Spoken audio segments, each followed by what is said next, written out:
What's up, peoples of ISC and elsewhere? This is Undefeatable Twilight, back from the gender clinic once again. I am, as usual, very tired, very exhausted. I woke up at 6:30 this morning. Well, actually, start at the beginning. I went to bed at midnight, intending to wake up at 6:30. I had rather fitful sleep, kind of strange dreams. Woke up at 3 a.m. because my phone went off. I don't know why. There weren't any alerts on it. I probably just got disconnected and then reconnected to IRC, which makes it beep. So I woke up 3 a.m. Kind of reflexively got out of bed to check my phone because in my still half awake state I thought my alarm had gone off.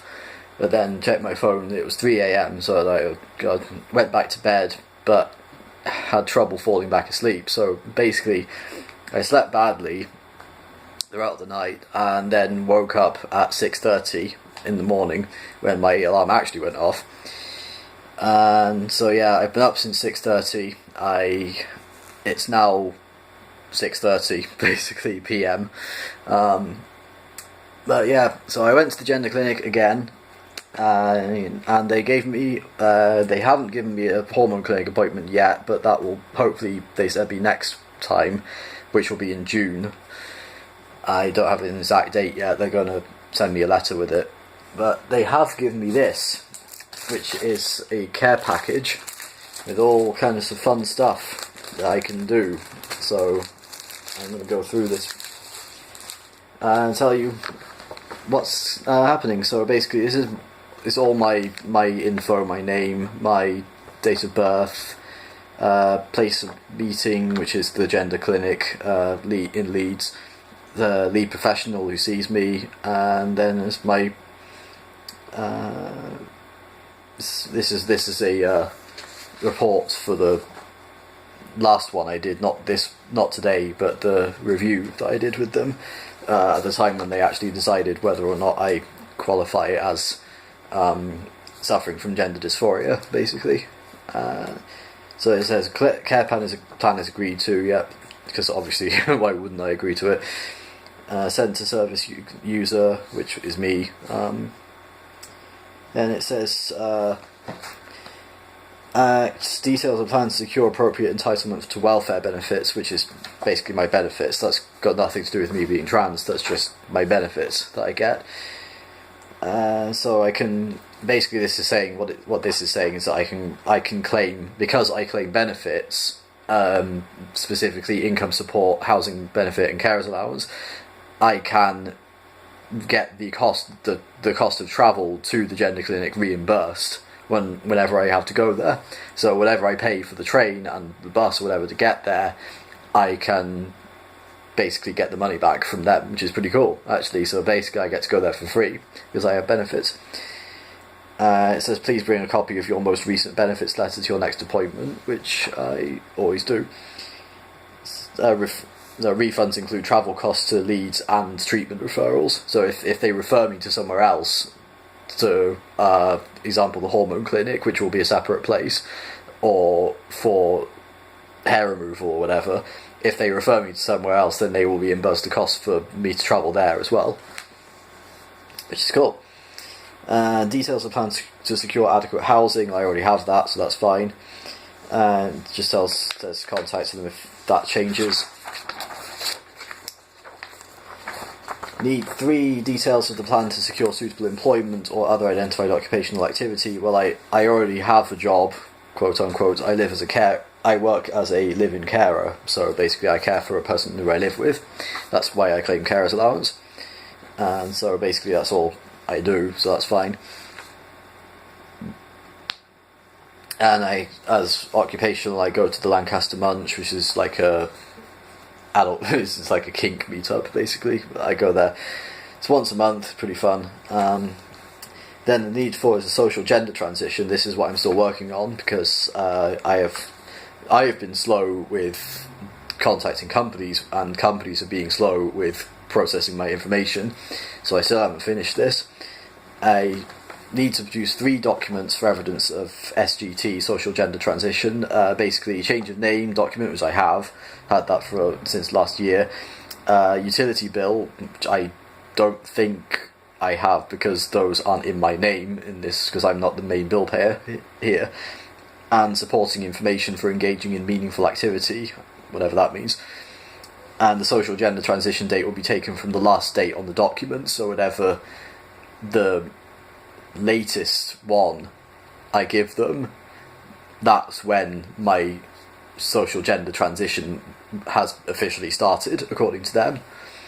So legal change of name form, which I got a statutory declaration, which is kind of like a deed poll, only it's more official and you have to pay to get a solicitor to witness and sign it. Living documents, like a bill, which I gave them, which is bank statement. And then activity, work, college, course certificate, wage slips, correspondence. So I have to give those. But basically I have to, just anything official relating to me that has my new name on it, I need to give them to prove that I have contacted them and informed them that I've changed my name and I've changed my gender. And then hormone treatments, yay, the fun stuff. So I've been referred to the hormone clinic for an initial assessment. I don't know the date yet, but they will send me a letter in the post, so I'll get that. And then I'll know when I'm going, which will be awesome. I'll get the initial appointment does not guarantee hormone prescription. It is an assessment of readiness and suitability. So I'm still not guaranteed hormones, but when I saw the guys before, when they were reviewing me to qualify me for gender dysphoria, they said that they were relatively positive about the fact that I would qualify for hormones. So I'm keeping all my fingers crossed still. But basically that's it, yeah. So I have an initial appointment with the hormone clinic. Before that I need to get a blood test, it says here. Required blood tests are written on the appointment letter, and I have to do that at least 4 weeks before the appointment date, 4 to 6 weeks, because they need time to get the results back, because I have to bring the results with me to the appointment. So they need to test for specific things, basically. So I need to get a blood appointment with my local GP to do a blood test. Basically every time I go to the hormone clinic I need to do that, and bring a copy of the results to your appointment. Your hormone clinician will review your hormones approximately every 3 months and write to your GP and yourself after every appointment. Your hormone care will be discharged back to your GP once hormone levels are safe and in a therapeutic range for you.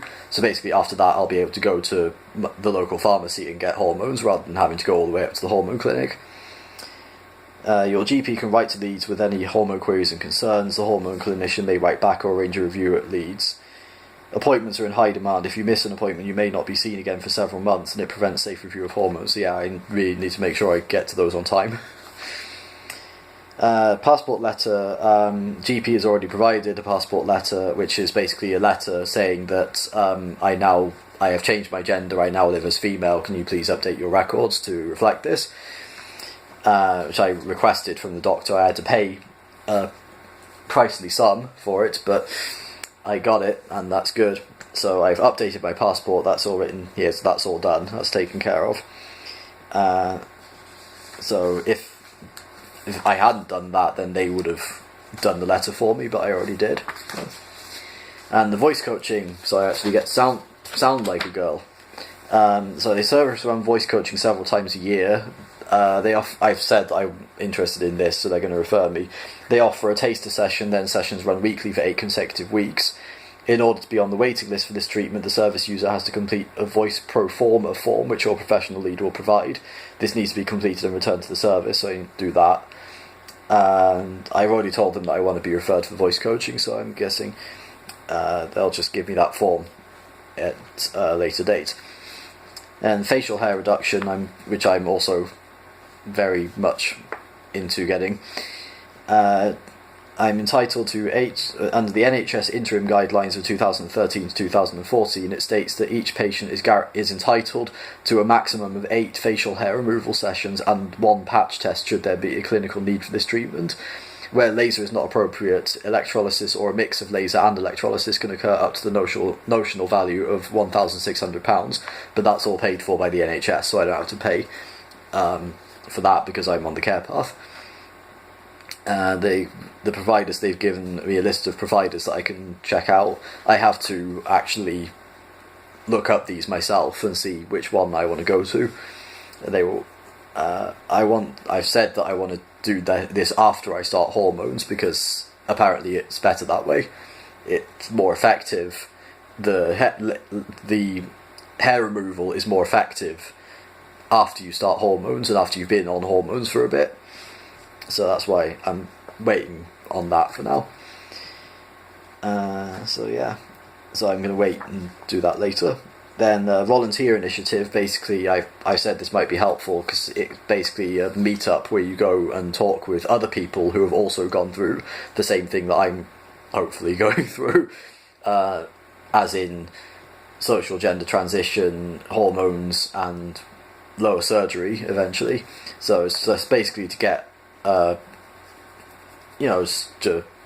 get some insight from someone who's actually been through it, of what it's like, what to expect, whatever. Then storage of gametes, I said no thanks, I don't want to have children, so I don't want to store my sperm. And then it says hormone treatment will significantly reduce fertility, and storage should be considered prior to this treatment. No, I have no interest in having any more children whatsoever, so no thanks. Next one, mental health, physical health. We will review mental, physical and social well-being at your 3 monthly clinic appointments, which they do. They did that today. They basically just ask questions like how are things in your life right now? Are you keeping fit? Are you having any significant problems? So encourage clients to seek mental health and physical health review from their GP if their support needs change. I would advise ongoing health screening as per public health.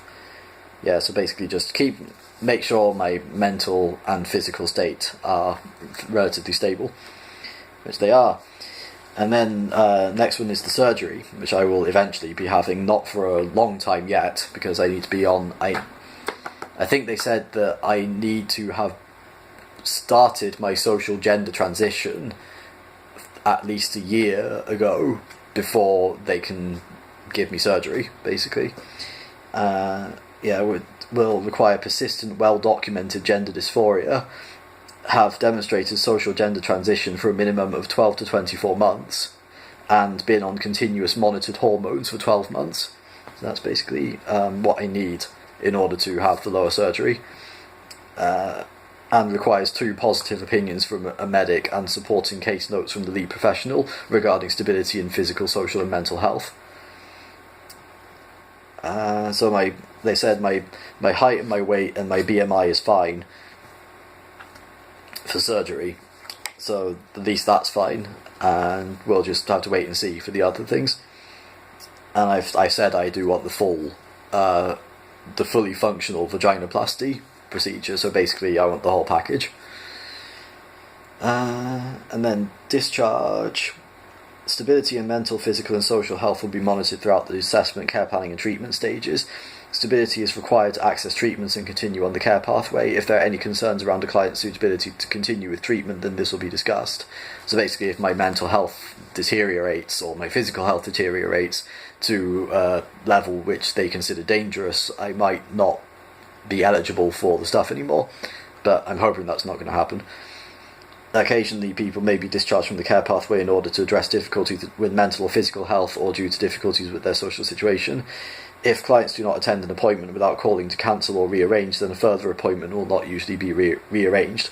If the client does not make contact within 3 weeks, then we will assume that you no longer wish to attend and you will be discharged from the service. So I have to make sure I get to my appointments, basically. And carers and significant others... welcome to attend. They say they're welcome to attend my appointments to discuss issues of transitioning and their concerns about my treatment, if I agree, which I don't have a problem with really. And then the professional will provide a questionnaire at the appointment. So that's basically it. That's that part. And there's one copy which I keep, and then the other one I need to sign and send back. And there's a little extra thing on this one as well.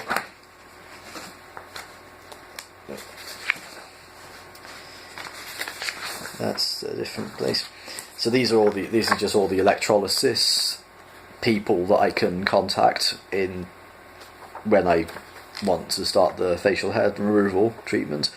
They said that electrolysis might work better for me than laser hair removal because I have quite dark hair. So there's one in Preston, which is quite near, which would be helpful. These are maybe so because they're not sure if they do what I want to do, essentially, or how easy it would be to actually get there. So there's one in Preston, there's another one in Preston, so basically these are all just people I can contact if I want to.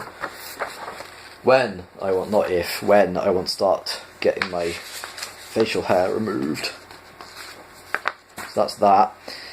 And then fertility treatment, I don't really want fertility treatment. I'm fine with being non-fertile. I honestly have no interest in having any more children whatsoever. So that's basically it. And then there's one more thing, which is for my family. It's a family support group for family members only. So I don't get to go to this. It's for just my family members if they want to go. Considering that they live in Peterborough, which is in the southeast of England, and I live in Lancaster, which is in the northwest, and the gender clinic is in Leeds, which is even more north, they probably won't actually want to come to these, but it's there for them if they want to anyway. It's basically just so they can go and ask questions and see how I'm getting on and basically voice any concerns or whatever what they have about my transition. And so the next one is on the 30th of May, so I'll let them know about this. They probably won't come, but it's a bit far to go for a meetup, but it's there if they want it. So that's basically it. So progress, I think. Slow progress, but still progress. That's the NHS, really. You can't expect them to go very quickly about anything, especially with all the budget cuts and stuff. But I'll keep you posted. So next one will be in June, like I said, hopefully. I don't know the exact dates. I'm just keeping an eye on the letterbox and waiting for that hormone clinic appointment. Haha. They did say that would be coming. As I will get today, they said I would get a letter from them about my next appointment, and I will also get a letter from the hormone clinic about my first appointment with them. And hopefully that'll lead to the HRT, which is what I've been looking forward to all this time. So very excited, but I'm not putting all my eggs in one basket, because I know it says there that just because I get an appointment with them doesn't mean I'm actually going to start hormones. That's just a review. But they said they were positive, so I'm staying positive. Alright, I'll let you go. Thank you all for watching. Be sure to like, comment, share and subscribe. And if you are subscribed, remember to ding that notification bell so you can see when I make a new video, because it can happen at any time for any reason. Thanks again. See you again next time. Take care. Love and peace.